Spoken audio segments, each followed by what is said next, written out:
Okay, so in the last episode we talked about like the main differences between Silicon Valley and Oslo, but I noticed something. There's something in the way you work in Oslo, and I've been fortunate to be part of, where you set up this different structures where people can meet across companies and across different industries, and where innovation actually happens, between companies. And to me, that also feels very natural. But as I learn more and more about how Norwegian corporations work and how startups even work, that's still a fairly un-Norwegian idea, that you meet and talk openly about ideas, and you don't think that much about where you're actually working right now and how that can benefit your company right now. So I don't have a word for it. It's like this ecosystem innovation or innovation in partnership. Yeah, do you have a word for that? I would say that Silicon Valley is really one big ecosystem where all of the pieces fit together to create something positive. And those pieces may be two companies that are doing something similar, that you put them together and you create something. Software and a sensor company. Let's put that together and we create a real solution. The software company could remain its own entity, the sensor company its own entity, but they have a solution that they bring together. So it's within this ecosystem of companies and people that have different skills. When you add them together, and I call that simply collaboration. Yeah. When two companies that have a similar solution, or a company that has solution A and a company that has solution B, that complement each other, and they work together to provide something to the end customer. That's just natural in the way that we work. Yeah. And you mentioned that, highly skilled and highly paid workers, they flow more or less freely between these companies. So that's one way that ideas spread. They bring them between companies, but you also need this, this free flow of ideas and possibilities. And that's in Norway you maybe need to fuel that differently. It doesn't happen that easily or naturally as it does in Silicon Valley, maybe. Which I would agree, it doesn't happen as naturally. I mean, I think that's partly that people here tend to be more risk averse, and there's a perception that if I have an idea and if I share my idea with you, you might take my idea, which is so completely foreign to Silicon Valley. I mean, because if I have the idea, I'm putting my own stamp on it.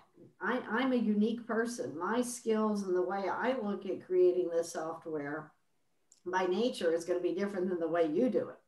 So even if you took my idea, it will be something else your way, that might not be a bad thing. Because then maybe we could put them together, seeing which is better from either point of view.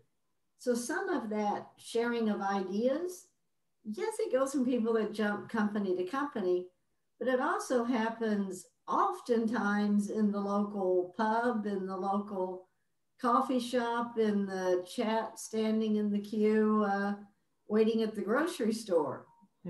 It's much more of a just open sharing in that way. Yeah, and that reminds me of one of the key takeaways from when I was working with all these different startups in a Connect Innovation Network is that the idea in itself is worthless. I mean, ideas are cheap. The hard part of innovation is actually turning that idea into something that's viable. And as you say, there are so many choices and so many decisions that need to happen between having the idea and actually the realization of a company or a new venture, that it's going to turn out totally different depending on who's doing it. Absolutely. And you need people to help you do it. That's the reason in Silicon Valley people As soon as you have an idea, you go and talk to as many people about it as you can. Yeah, to recruit them. People to help you Yeah, exactly. do this. Awesome. But are these all cultural differences, or are there kind of structural differences as well? I mean, are there different regulations regarding intellectual property rights, or I don't know, anything else that you can think of? I mean, there's not really a focus on what is the intellectual property rights. And I find here there's a lot more focus at the startup level on things like patents and who owns what. And in Silicon Valley, until you really build it into a company and you're truly having revenue and customers and are ready to seek investment, which can be 2 to 3 years from when you have the idea, no one puts energy really into that. Yeah. So the and that's probably culture, this perception that an idea has value without any work, and in Silicon Valley you don't think that it has a value because unless it's been worked on. Yeah, it's and that kind of brings to another point. I'll come back to you in just a second. We know that here in Norway, there's so much focus on the product. You know, how can I take this idea and build a beautiful product? In Silicon Valley, the focus is much more, how can I solve a problem and build a solution and get to where that problem is being solved by customers, by people. So it's focusing more on the results than the thing, which says if somebody steals part of my thing, maybe that doesn't matter because I'm really achieving what I want to do over here. Did you have a question? Yeah, well, it's just more of a comment. I think the cultural aspect of it cannot be kind of understated here. I mean, because you mentioned talking to people in cafes or at the line in the grocery store. If you were to do that in Norway, you would be blacklisted from that cafe. You don't talk. Be careful when I go to Kiwi tonight, okay? Or on the bus, yeah. Just talking business ideas on the bus with a stranger in Norway. But I'm curious, how did it start in Silicon Valley? I mean, was it always like this, or did some kind of organization or some kind of forum or some kind of event start this kind of cross-contamination or cross-pollination? It's a great question, and that does kind of come to another aspect of difference. And if we look at Norway, it kind of started, if you will, with the government saying, let's invest, and we know we have a concerted reason to move things forward. Similarly, you know, if you look at the real history of Silicon Valley, there was government input because that particular area back 60 years ago was agriculture. It was, we call it the Valley of Dreams, was all fruit trees, plants, vegetables, very remote area. And there was a large Air Force base that the government invested significantly in bringing technology, early stage technology, into that Air Force base. And so that was some of the initial founding, if you will, was through that and needing to bring bright engineering scientific talent around that base. And there was also Stanford, which was very near to where the Lockheed and Lockheed Martin area is. There was Stanford that was also attracting these people.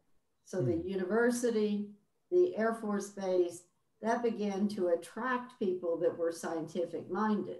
And some of the original founders, if you will, of Silicon in the Silicon Valley goes back to William Shockley that moved from the East Coast to the Silicon Valley area in order to take a risk to bring together a whole new set of ideas around what he believed would be the next wave of growth, semiconductors. And so from that first person that came out, that led to a team that then grew People got upset with each other. They spun off. All 8 of them went in different directions to form Fairchild and a lot of the bases. So it kind of grew organically from those first seeds. Now that's going back in the 1950s and 1960s. And it's evolved a lot since then.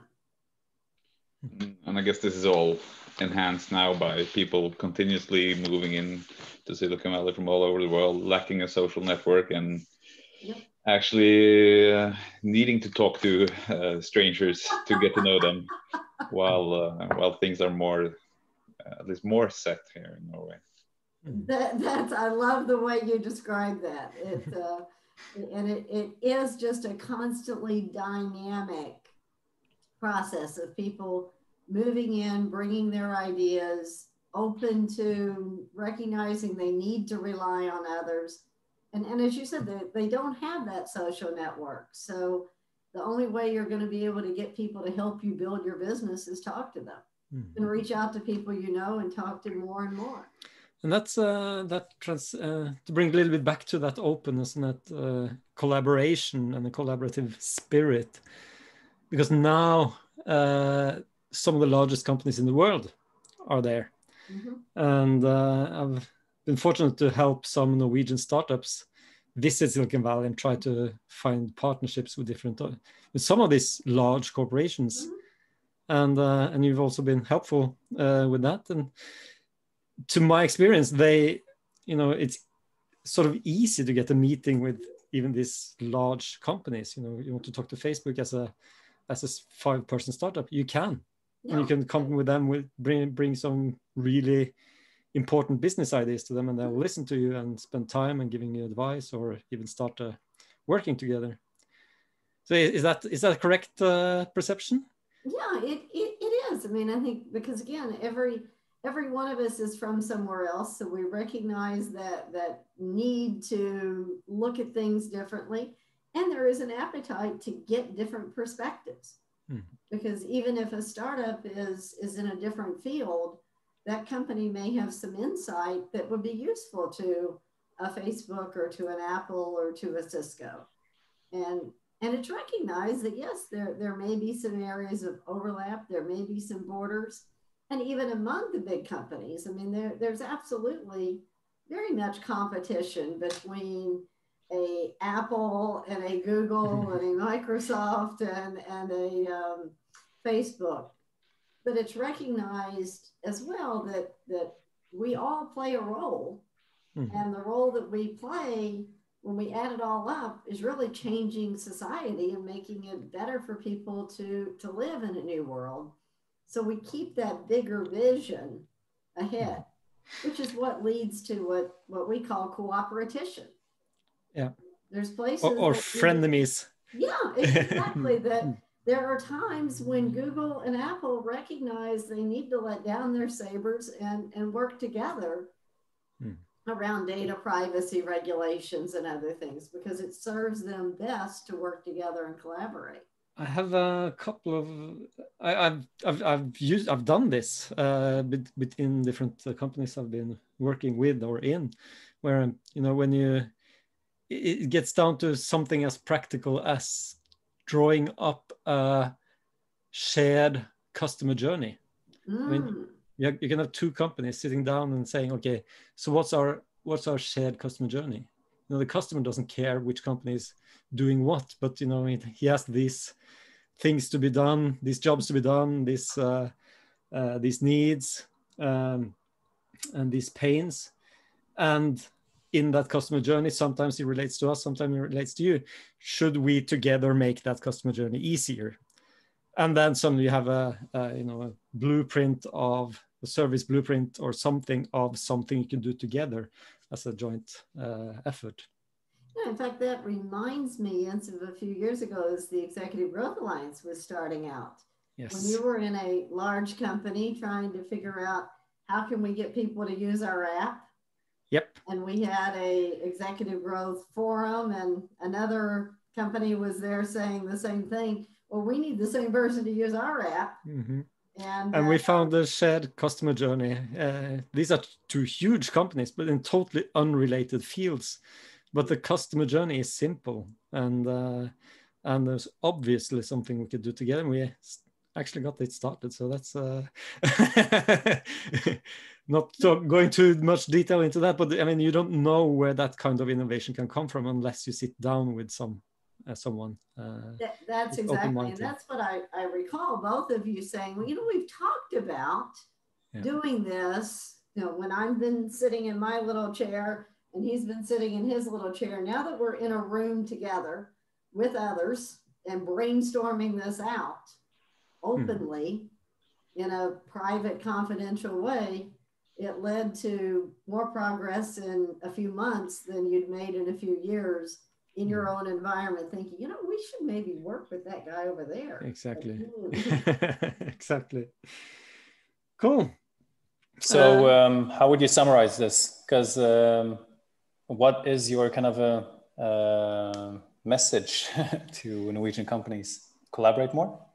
Absolutely. Absolutely. To let go of the fear of somebody is going to steal your idea or your product, because ultimately the company that is successful and the startup that's successful, they're looking out to how are we going to serve the customer, and look at what other companies or people might we collaborate with, taking my product, their product, putting it together and delivering something better to the customer. It's kind of what in Silicon Valley we call 1 + 1 = 3. You take mine and yours, and we end up with something that is more than the sum of the parts. I sometimes joke here that many times when I'm talking to entrepreneurs and they'll say, well, I have this great idea and blah, blah, blah, blah, blah. And I say, oh, I heard about Johnny down the street that is doing something extremely similar to that. And I'm excited because I see what you're doing and what he's doing. This is really put them together. And the answer comes back, well, no, yes, I see he's doing that, but mine is much better. Mine is much, much better. I shift that to say it should be yes and. Yes, he's doing that and I'm doing this. Now let's put them together. So just being open to that. Great. Thank you. Thank you. Thank you. Cool. We'll see.